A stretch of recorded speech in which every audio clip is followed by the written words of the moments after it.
Welcome back to BetterSociety.info.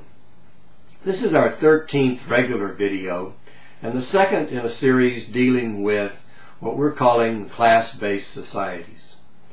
And in this video we want to get some idea of the transitions that must have taken place when people were starting to be able to have farming and animal husbandry. And we have a lot of information about various different societal groups as they made that transition.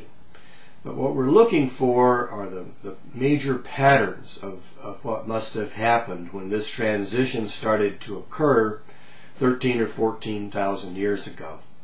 And as Jared Diamond says in Guns, Germs, and Steel, those major transitions started to happen in what we call the Fertile Crescent area of the Middle East. And in the beginning, before there was the agriculture, it was all hunter-gathering. And all the males had to be warriors and strong big guys to hold the resources against other people who might want to have your resources. And if you couldn't hold it, then you were either going to get killed, or if you could find someplace else to go, you were going to have to go to some place that was less desirable. So when the transition started, of course, then the big effort for males, in addition to being warriors, is that they were hunters. And we find in class-based societies that the aristocracy reserves hunting for themselves.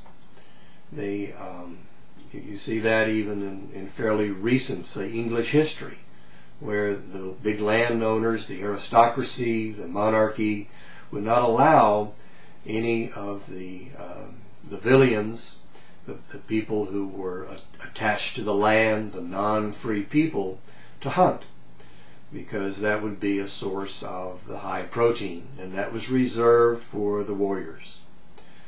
So what may have happened, what probably did happen, was that as agriculture was developed, the warriors, the rulers, saw that you could do this kind of work and not necessarily be a warrior.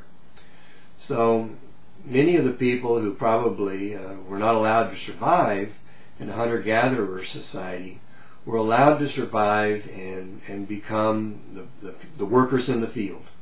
And the people who took care of the goats and the sheep and the cows and the horses and the camels.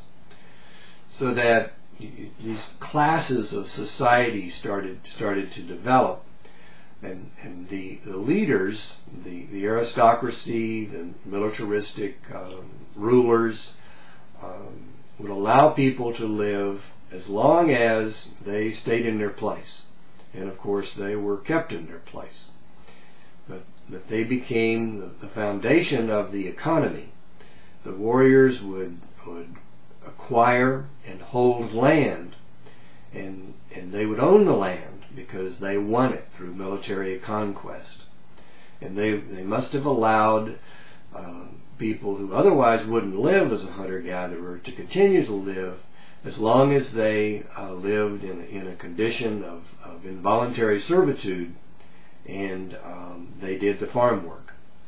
So that's probably a pretty good estimate of what probably happened. We can not necessarily, go back in a time machine 13,000 years ago, but we can look at what we know in more recent history and project back and develop understandings of what probably did happen.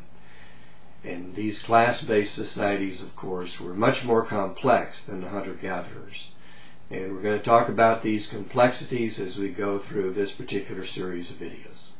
So talk with you later.